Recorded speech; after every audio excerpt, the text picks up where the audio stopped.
Apa jadinya kalau di setiap ruangan kamu selalu jadi yang paling pintar, tapi itu malah bikin kamu mandek? Di video ini kita bongkar kenapa ruangan yang salah bisa memperlambat pertumbuhan dan bagaimana pindah ke ruangan yang tepat justru mempercepat level up.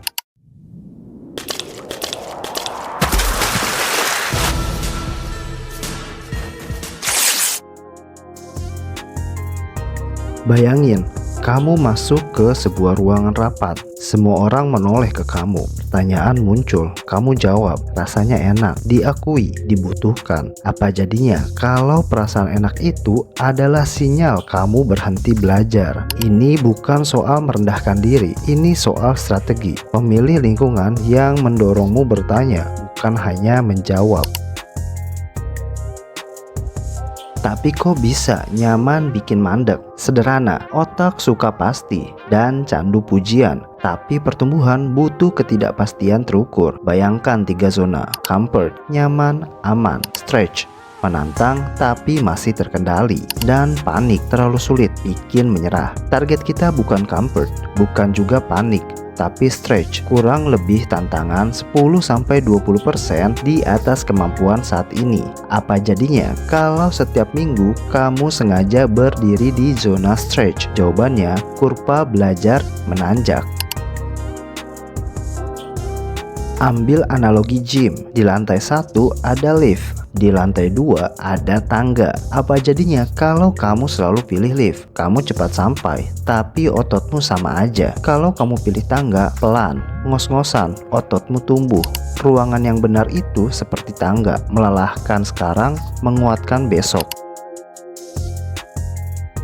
Kalimat, kalau kamu merasa paling pintar di suatu ruangan, mungkin kamu ada di ruangan yang salah. Artinya, nilai kita bukan di seberapa sering kita benar, tapi seberapa cepat kita menjadi lebih benar dari kemarin. Ruangan tepat sama dengan standar tinggi, feedback jujur, ritme belajar cepat. Di sana, kalimat aku nggak tahu, ajarin, bukan aib, itu starter pack. Bayangin 2 elevator karir.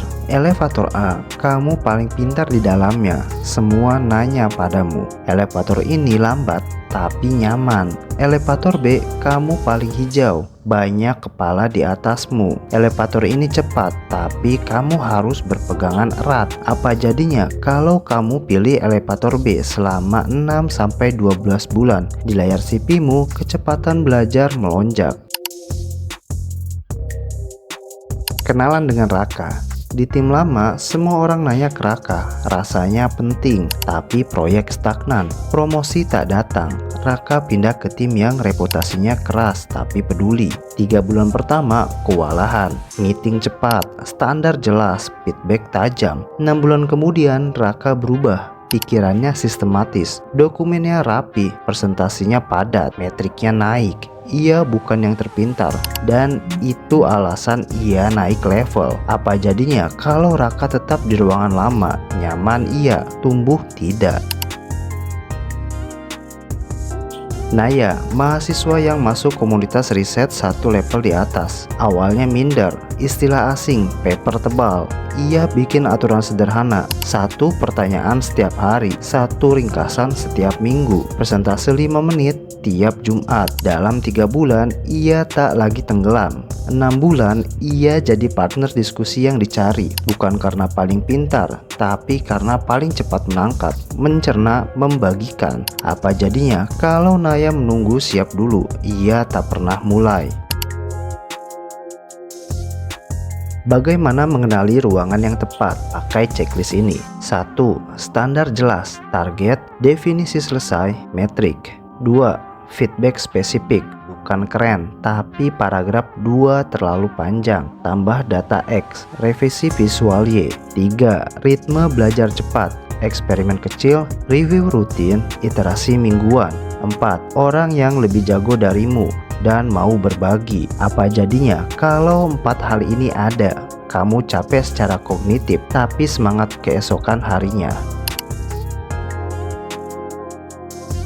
Setiap minggu ambil tugas 10-20% di atas level sekarang, bukan 200%. Lalu minta feedback terukur dan tutup dengan persentase 5 menit. Apa yang kamu pelajari? Apa yang kamu coba minggu depan? Apa jadinya kalau ritual sederhana ini diulang 12 kali? Kamu punya 12 iterasi peningkatan. Itu sudah satu kuartal upgrade diri.